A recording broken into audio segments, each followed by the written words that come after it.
Quand elle avait 3 ans, Esther a subi une excision.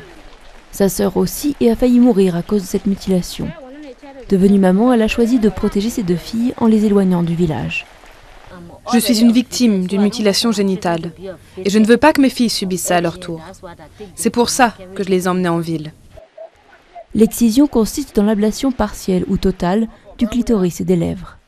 L'opération peut avoir des conséquences graves, relations sexuelles douloureuses, problèmes de santé, infections, complications à l'accouchement et dans certains cas rares, le décès de la victime. Des sociétés secrètes féminines pratiquent ces mutilations, comme des rites de passage pour les filles.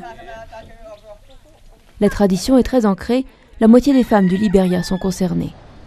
Mais des militantes se battent pour les rendre illégales. On a retiré un morceau de leur corps, ce corps sur lequel elles ont des droits. Si vous coupez un morceau de mon corps, je dis non parce que mon corps m'appartient.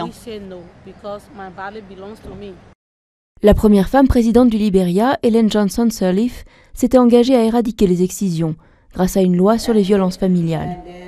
Mais d'après la ministre des Droits de la Femme, la proportion élevée d'hommes au Parlement a empêché le projet d'aboutir.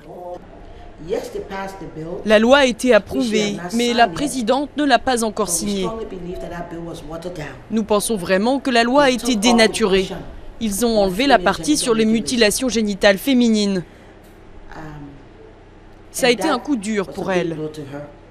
Le mandat de la première femme chef d'État du continent africain touche à sa fin.